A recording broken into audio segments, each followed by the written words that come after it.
back to Road to a Better Me. Before we went to break, Kelly, we had mentioned a little bit about happiness and joy. And a lot of people think that after I get healthy, I'm going to have more joy or be more happy. But that's not necessarily the case, is it? No, yeah, it's when I lose the weight, I'm going to feel this. And we also do it with things in our life. When I graduate, I'm going to do this. And if we always are when in the future, where it's the opposite. The health follows the joy. The money follows the joy. If you're doing something you hate just for money, that's a whole nother emotional side of the whole coin as well we could get into. And many of them then end up getting out of those careers that paid them a lot of money to go do something that they love to do. I love watching Food Network. I love food. I love educating people on real food and what good food is. And I am absolutely blown away at how many high-paid professionals are now owning food carts and food trucks and running restaurants because they realized all that money I was making in a job that I hated was destroying me. And now they're doing something that they can truly love. So again, you know,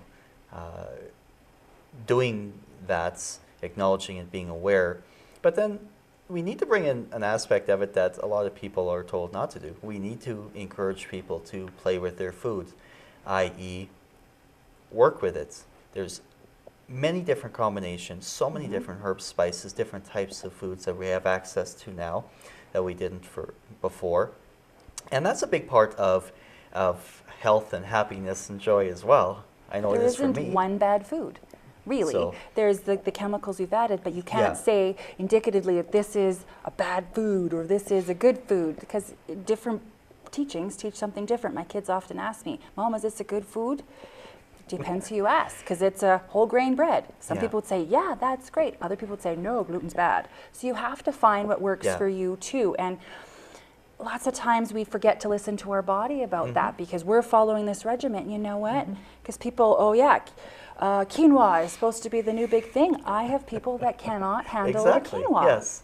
And so you need to play with that and find it and find the joy in it. So if you love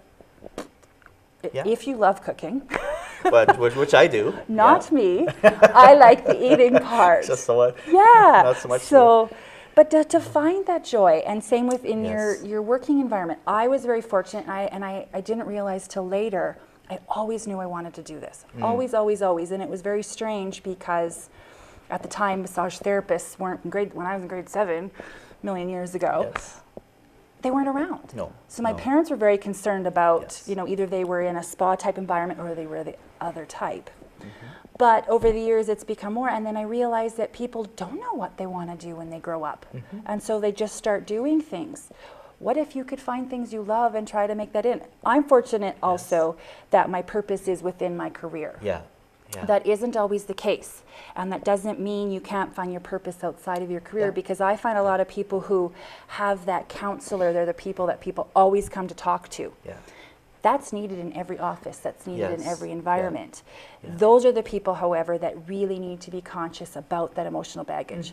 People come to them and go, blah, dumping everything on you, and I feel so much better. Another 100 that pounds person is then, the counselor type is the one taking all that baggage on. They've taken it on to make the people at the moment feel better.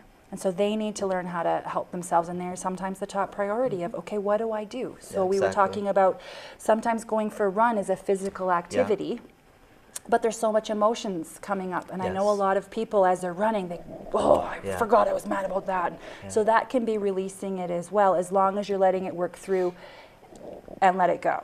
The trouble is it sometimes brings it up and we can then build on it again. Exactly. Now, we also want to mention to people that when they come to your shop, the Little Shop of Healers, that you also do have direct billing and online things that they can do for their convenience as well. Yes. So we do have direct or online booking, which works really great because lots of times you're not hurting between 9 and 5 and we always forget the phone, right? So you're sitting at home at night going, I wish I could massage. I'm going to call first thing in the morning. And then, crap, I forgot to call. I'll call at noon, and you forget, and then it's after 5. So that really works well for people, and that's a service I am happy to provide. And then also we offer direct billing. So many people have coverage. They have insurance coverage.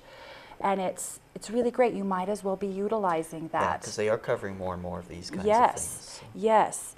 And so people also, this is another area they have to advocate for themselves. I can't know what your coverage, every company has something different, plus then each individual packages. So you have to call your company, find out what is required. Sometimes you need a doctor's prescription on file with them. All of these things, find out how many you have a year. Sometimes there's a maximum. You really need to find that out, and I would suggest use it to the maximum. Well, yeah, it's because it's really coming off your paycheck. It's there for your benefits. Yes. And it's... And so then the direct billing that we provide, we get the money directly from the insurance company. So all those things have to be set up with them prior to you coming to me, because I can't, with FOIPs, I can't call and find out.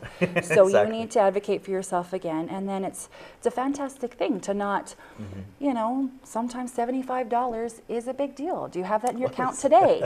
You know, not always, and it's and that's the way it is. So for the 2 days until your people can pay you back. So that's where I take that part out of it for people. Yeah, so you're really making it simply as easy as possible for them and taking the stress off. And right now at the end of the year, we're noticing a lot of people realizing, oh my gosh, I have 10 massages left, can I fit them in? Right. So I would encourage people to perhaps, and we all do that, oh, that felt so good, why do I wait so long? Yeah. I'll book next month, and next month rolls by, and you forgot. Yes. So sometimes it's best to set up, if you have 10 massages a year, set them up, have them booked ahead of time. Because I try to have it where I'm not booked too much in advance, because you're hurting today. You're not hurting next week. And so I like to have, and that's why I bring in more therapists, so we have the spots for those people that are hurting today and need to get in. So that's really good. But yes, we're booking up for most of this month because everyone's going, how do I get my 10 massages in? Use everything up before it's used. So if you think ahead, it's like anything. It's like meal prepping and planning. You think ahead a bit of it too. Exactly, and if you maintain, then you're... and that's a big part of it as well. And not then waiting for an injury. Maintain it. Yeah, exactly. Well, Kelly, it's been absolutely fantastic having you on the show for having today. Me. I've been talking to